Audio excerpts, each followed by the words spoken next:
So teachers, I wanted to give you a little bit more of a tour of these spaces to help you understand a little bit more about what our plan is for our COVID protocol.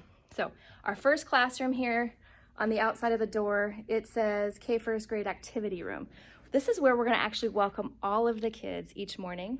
And if we have less than 11, we can all keep them in one group.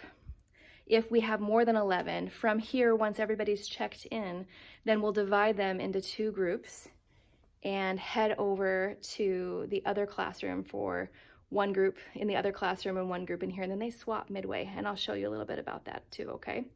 In fact, let me just do that right now. So an easy way to do this might be to count 1, 2, 1, 2, 1, 2, or A, B, A, B, in order to divide them, because everyone's going to have a hard time with that. So teachers, I'll leave that up to you however you want to divide up the kids for that. But we need to keep them at about 10 or 11 kids maximum per group in order to fit. You'll see the other room, it will be really necessary not to have more than 10 kids. So in the classroom, once you have decided to divide the kids, have that group that's going to be going down, head down that way. But plan for about 15 minutes to swap with each other and we have a helper and a lead in each room. So there should be 4 K-1st volunteers each week. So maybe have a helper check, leave the doors open so that we have just accountability with that. But check and see, we're aiming for about 15 minutes to swap rooms. So we'll have the kids, I'm thinking, will need to head into these landing areas above the stairs in order to give each other space, because we kind of don't want to mix the groups together for long periods of time. So if we can have them that when we're ready to swap, have one group come down and go in the classroom and then have the other group go down and go to their classroom. Meanwhile, one of the teachers should be in here disinfecting the tables and chairs. And what we're gonna do for that, because we don't want it to be super stinky smelly in here, we've got alcohol wipes, because that is the least amount of odor at this point in time that's gonna actually kill any germs that are left behind. So grab a couple of those, quickly wipe down the tables. If you have time, do the chairs. If you don't have time, we can skip that part. But in this room, as the kids are coming in, before they've been divided, I've got dots on the floor. Rather than relocating the chairs for having them sit in to welcome them, since it's gonna be a short time, probably only about 5, maybe 10 minutes maximum, hopefully not longer than that, of a getting to know you activity, we'll have them just stand on a spot, and think, teachers, about maybe doing, sharing each other's names or a highlight of the week or something where they can stand and interact together while you're waiting for everybody to get here. And then divide everybody up, okay? So that's what this classroom looks like now. If you need to use the whiteboard for any games that you want to do, that's there. I'm gonna get whiteboard markers for you. They disappeared during COVID, so I don't know where they are right now, but I'm gonna keep on looking for those and hopefully get those for you right away. And here we have some of our games are still here. For the most part, I've packed away things that were not easily disinfected. So things with a lot of cardboard, games like that, would be hard to clean. I did keep out things like Connect Four, because we can wipe those down. And some of the things, hopefully our magnet tiles, we can wipe down the outsides of them if there's not something you want to submerge in water or bleach, because they could get filled up with water. But anyway, let's have the kids use these resources if they're in this classroom at the end of children's ministry, if they're not in the other classroom, or if they're in here midway and you're waiting for the Bible lesson group to be finished, then they could have some free play time. My plan for this room for the activities is that in this room they'll have an art project that relates to the Bible lesson, perhaps an activity to do to engage with the content of the lesson, and then they can do free play. My thought actually, guys, is that for logistics, it might work out best if once your group has finished this activity in this room, or if the Bible lesson group has finished, then maybe having the helper in that room go and knock on the other door and let them know so that they can keep time that way. Or you could text each other. You can connect together in the morning when you come before Sunday school starts, when you're all checking in together at 10:10. If you would make a plan together for what's going to work for your group that week, then sorry that they're not right next door to each other.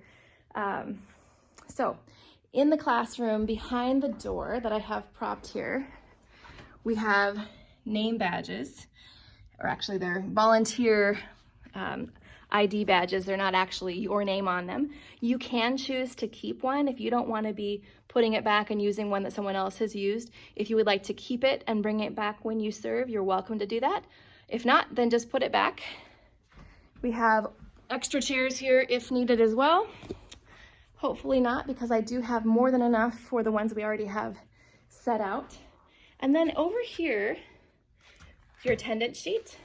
Inside of the policy handbook, in the front of it, is our COVID-19 preparedness plan, if you want to refer to it at all.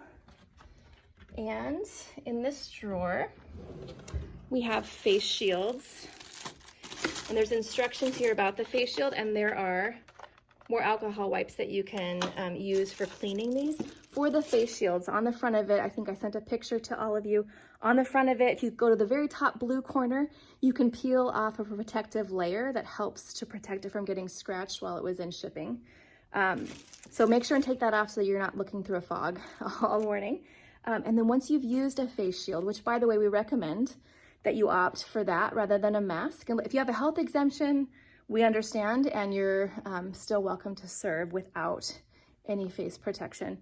But if you don't, we would like for you to use a face shield so that the kids can interact with you, hear your voice better, see your mouth move, and that is something that there's an allowance for by the CDC. So that's what we're gonna go with. If you really don't want to do that and would prefer to wear a mask, then you can. But once you have used a face shield, we're giving you one to keep for the year, and hopefully it lasts for you for a while. If you were to just take it home and use the alcohol swab to wipe it off, and then when you bring it back, do the same thing each time. And we know that one for a whole year isn't super ideal, but we do have a lot of volunteers, and you're welcome to purchase more on Amazon if you need more than that. So there's the face shields. The extras will be here in that drawer, and there are plenty of alcohol swabs. If you get low on any supplies like that, do let me know, and I will make sure that we get more. Also down here, we have a blue bin that has clean rags, and there's a bleach and water solution that we'll have down there. And we would love for you to use that at the end of class once kids have left, so that we're not having everybody get overwhelmed with fumes. Wipe down the tables and chairs with that, and any other items if you can.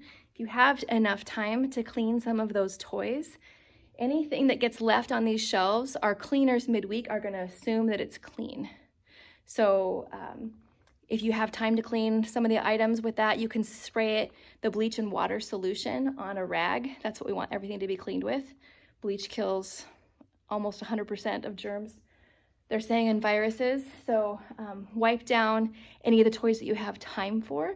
And then what you don't have time for, come across the way to our preschool classroom. And our preschoolers are going to actually put their dirty items on this smaller table, which is closer to the bathroom door. And our bigger table here, we would like for you to use for the kindergarten first. And that is important to remember, because our cleaners are going to put them in separate bags. Kindergarten stuff and first grade stuff is going to go into one set of bags, and our preschool stuff will go into another set of bags, net bags, that we're actually going to be submerging them in soapy water and then washing, and then putting them in bleach and water and washing, and then hanging to dry. We have hooks in the bathroom for everything to hang on to dry midweek. And then our other custodian is then going to take them, and the hooks are designated for which class they go to. I know this is complicated, but I want you to know so that if you understand the system, you'll hopefully be able to remember it when the time comes when we need you to remember it. So our custodian will then come and return everything on Sunday morning, so that when you come to the class the next Sunday, hey, your items are there and you don't have preschool blocks or nursery toddler blocks in your kindergarten and first grade bins. So if we can all try to do our best with remembering that, it should be a system that works for everybody along the way. Here, still in that activity room, we have a bin of individual pencil boxes, which actually have crayons and glue sticks and scissors in them for each child.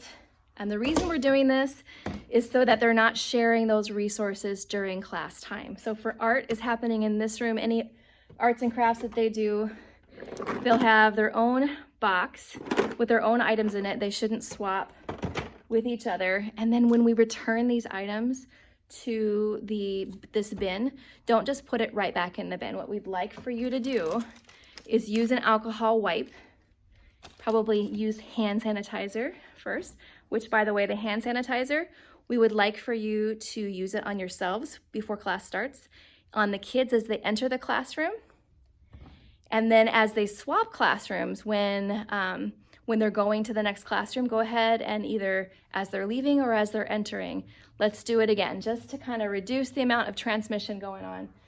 So for these, before you help put them away for the kids, hand sanitizer, and then use the alcohol swabs to wipe off the outside of their bin so that we don't pass the germs off to each other that way. And then here, when it's time to come to the activity room or to swap, I want to just mention that when you enter this hallway here, this door, there's only a half door here to the preschool class, which will be going on.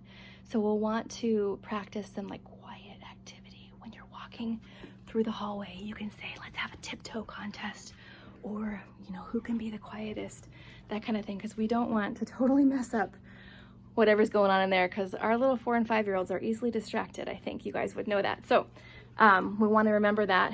And then everybody come find a spot in here when it's time for story time. Teachers, your flannel graph stuff I'm going to store underneath that big square table. I'm going to store it there to make it easier for you to access.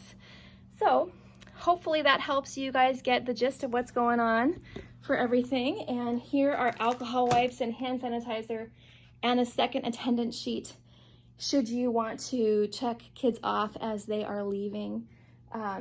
Check them off, and then you can go match it with that other one where they were all checked in. So it's duplicates, but I think as you try it out this first couple of weeks, we'll get a feel for how that works, and let me know how it works and what things we can improve, and we can update, and I'll share ideas as we go. There's also gloves if you choose to use that when you're cleaning up with bleach and water. This bleach and water solution, friends, is like that much bleach for that much water. So it's not enough that it should stain your clothes or the carpet. There's clean rags and bleach and water solution here too, and there's also more of those alcohol wipes for face shields in these cupboards. We do have a lot of resources for kindergarten and first grade, including for preschool, including the preschool curriculum is up there. Some of our resources are there, and then this closet, you shouldn't need to access at all, and we want to keep the kids out of it too. It is sort of my overflow storage right now. It is crazy.